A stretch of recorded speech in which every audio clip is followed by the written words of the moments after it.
सुप्रभात आप सभी को। सागर यात्रा के दूसरे भाग के साथ एक बार पुनः मैं आप लोगों के सामने उपस्थित हूँ। सागर यात्रा पाठ के लेखक TCS चौधरी जी हैं और इसका हिंदी अनुवाद ब्रिजमोहन गुप्ता जी ने किया है। पहले भाग के अंतर्गत हम लोगों ने पढ़ा, हम लोगों ने जाना कि किस तरह से नौका पर उस 10 सदस्यीय भारतीय दल का जीवन था, पानी की कैसी समस्या थी और किस तरह से उन लोगों का तूफानों से सामना हुआ। उस तूफानों से सामना होने के क्रम को ही आगे बढ़ाते हुए आज हम लोग दूसरे भाग के अंतर्गत तूफानों से सामना तथा उनके अभियान दल के सदस्यों के साथ यात्रा के दौरान घटने वाली अन्य घटनाओं को जानेंगे। तो आइए पाठ को प्रारंभ करते हैं और दूसरा भाग में जानते हैं कि और क्या क्या घटनाएं घटती हैं उस 10 सदस्यीय दल की सागर यात्रा के दौरान।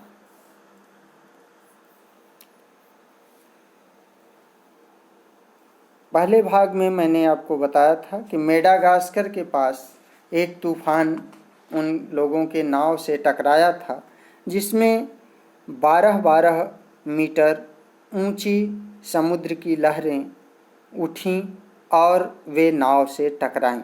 इस वजह से कई लोग समुद्र में भी जा गिरे, किंतु संयोग इतना ही था कि उन लोगों ने अपने कमर में बेल्ट के सहारे रस्सी बांध रखी थी जो कि नाव से जुड़ी थी, इस वजह से वो लोग बच गए। अब उसी क्रम को आगे बढ़ाते हुए हम लोग पढ़ेंगे। तो देखिए, कैंप ऑफ गुड होप का चक्कर लगाते समय भी हम अचानक तूफान से टकराए। ये भी एक स्थान का नाम है कि केप ऑफ गुड होप। इस जगह का जब हम लोग चक्कर लगा रहे थे उस समय भी हम लोग अचानक तूफान से टकरा गए, यानी उस समय भी एक तूफान अचानक हम लोगों के नाव से टकराया।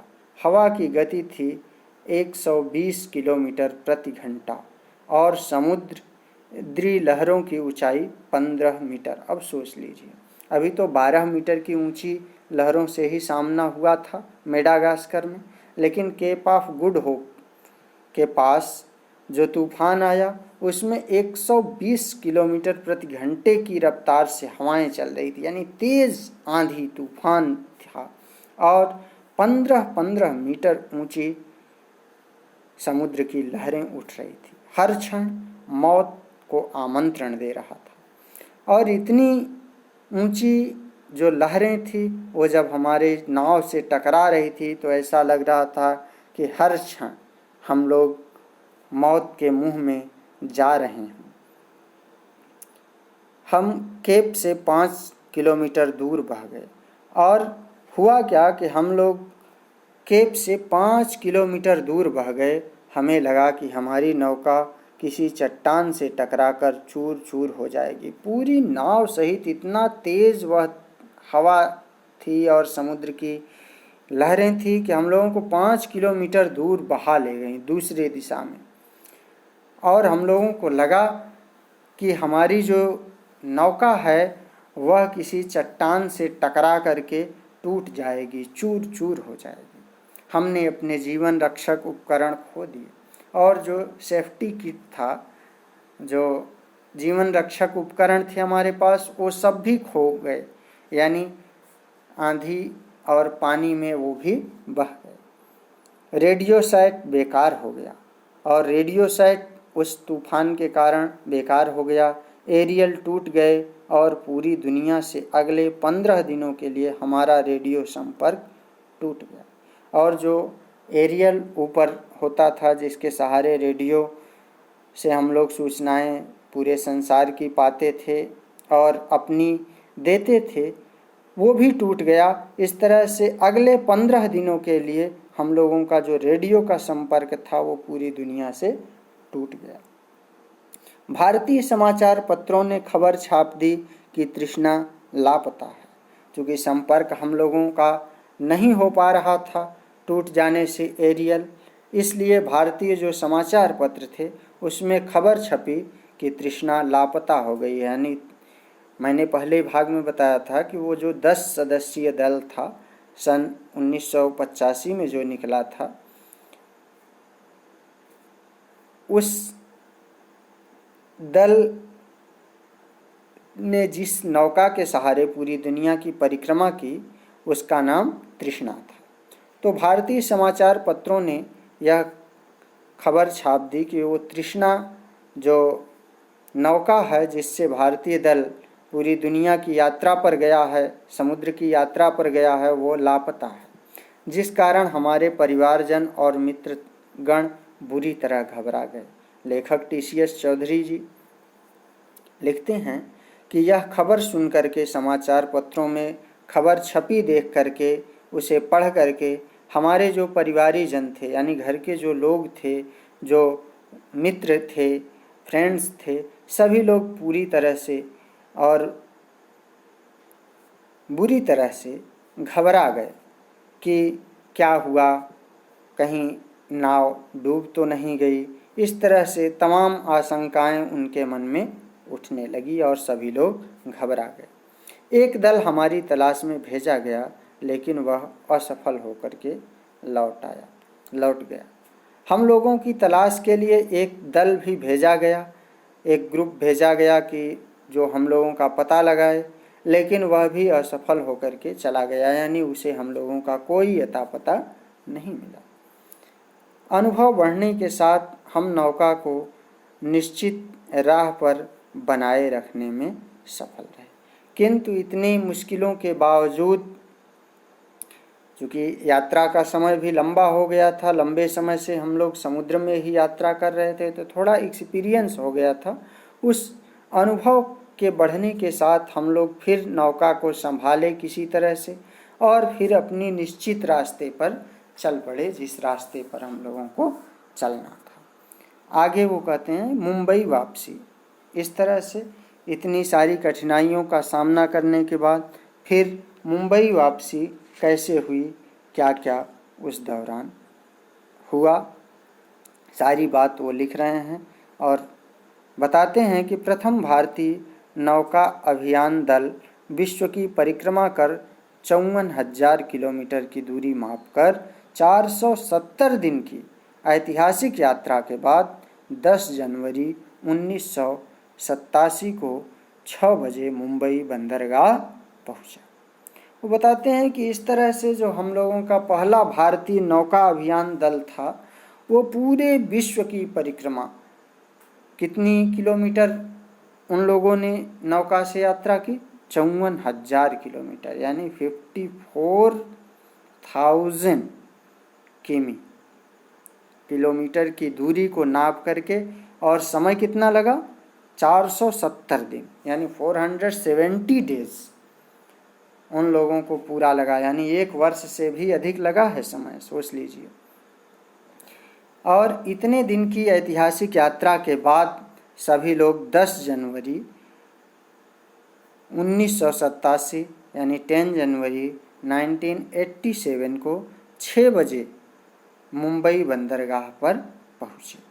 जैसे ही तृष्णा के 10 सदस्यीय अभियान दल ने गेटवे ऑफ इंडिया की सीढ़ियों पर कदम रखे, भीड़ खुशी से चिल्ला उठी।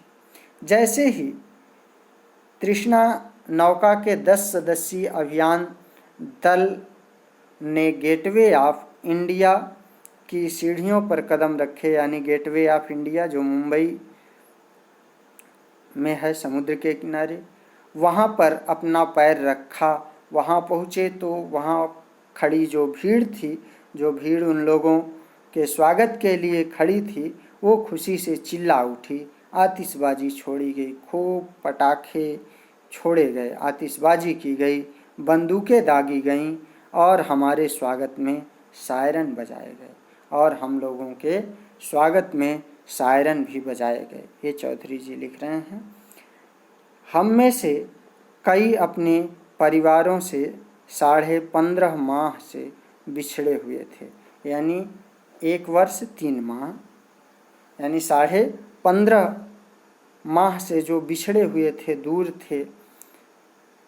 आपका स्वागत है पापा, हमें आपकी याद आती थी। जैसे प्ले कार्ड हाथों में थामे हमारे बच्चे ने हमें सचमुच रुला दिया। तो जो परिवार के लोग थे, इतने दिनों से हम लोगों से बिछड़े, उन लोगों ने अपने हाथों में तरह तरह की तख्तियाँ, प्ले कार्ड ले रखे थे, जिसमें लिखा हुआ था कि पापा हमें आपकी याद आती थी, हम आपको मिस करते थे। ऐसे शब्द लिखे थे जिसे पढ़ करके वाकई हम लोगों को रोना आ गया।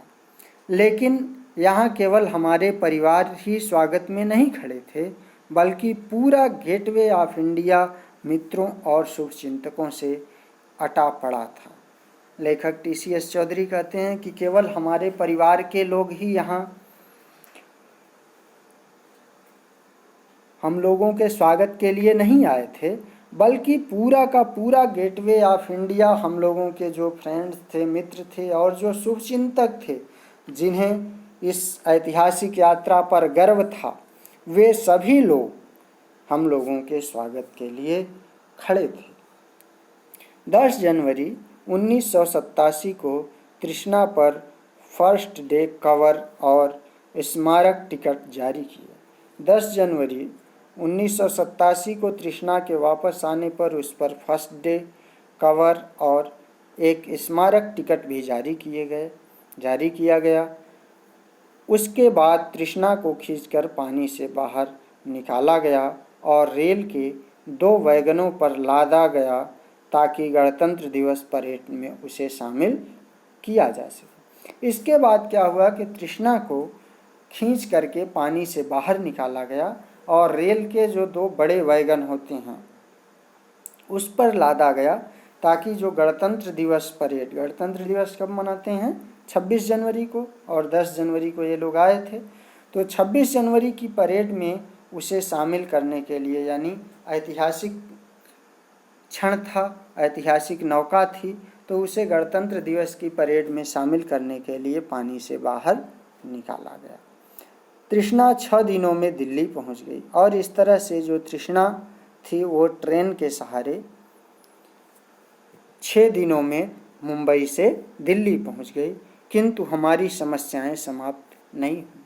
किंतु इतने पर भी हमारी जो समस्याएं थी वो समाप्त नहीं हुई। उसे उतारने के लिए लंबी भुजा वाली क्रेन चाहिए थी।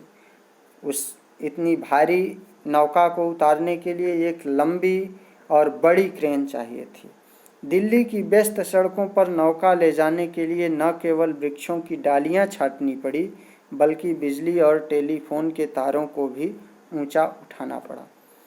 TCS चौधरी बताते हैं कि दिल्ली की व्यस्त बिजी सड़कों पर उस भारी नौका को ले जाने के लिए हम लोगों को कई पेड़ों की डालियों को काटना पड़ा और जो बिजली और टेलीफोन के तार सड़क के इस पार से उस पार गए हुए थे उनको भी ऊंचा उठाना पड़ा। कहीं कहीं उन्हें काट करके रास्ता बनाना पड़ा। पूरी रात मेहनत करने के बाद हम जैसे तैसे 23 जनवरी को परेड की फुल ड्रेस रिहर्सल के लिए झांकी तैयार कर सके। इस तरह से जैसे तैसे हम लोग 23 जनवरी को फुल ड्रेस रिहर्सल के लिए झांकी तैयार कर सके। गणतंत्र दिवस परेड में भाग लेने वाली तृष्णा की झांकी अब तक बनी सबसे बड़ी झांकियों में से एक थी। लेखक चौधरी जी कहते हैं कि जो झांकी बनी तृष्णा की, वह अब तक की बनी झांकियों में सबसे बड़ी झांकी थी। यह पहला अवसर था जब हम में से किसी ने गणतंत्र दिवस परेड में भाग लिया। यह पहला अवसर हम लोगों के लिए था कि हम लोगों में से सब लोगों ने गणतंत्र दिवस की परेड में भाग लिया।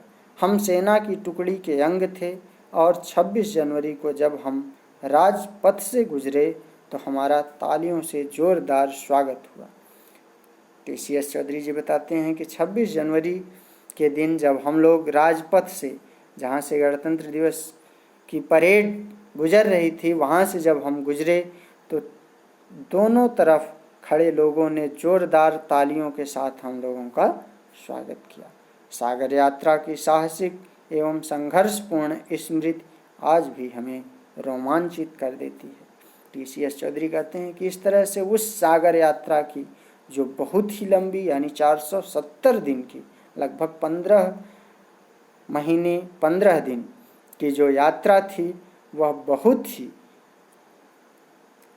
साहसिक थी, ऐतिहासिक थी और संघर्षपूर्ण थी, जिसकी स्मृति, जिसकी मेमोरी, जिसकी याद हमें आज भी रोमांचित कर देती है। यानी उसे सोच करके भी हम लोग आज क्या करते हैं, गर्व का अनुभव करते हैं। तो इस तरह से पाठ संपूर्ण हुआ। उम्मीद है कि पूरा पाठ आप लोगों को अच्छा लगा होगा। आपने उस ऐतिहासिक सागर यात्रा को जान करके स्वयं को भी गौरवान्वित महसूस किया होगा और उन लोगों पर भी आपको गर्व का अनुभव हो रहा होगा जिन लोगों ने तमाम कठिनाइयों को सहते हुए इस ऐतिहासिक सागर यात्रा को पूरा किया। धन्यवाद।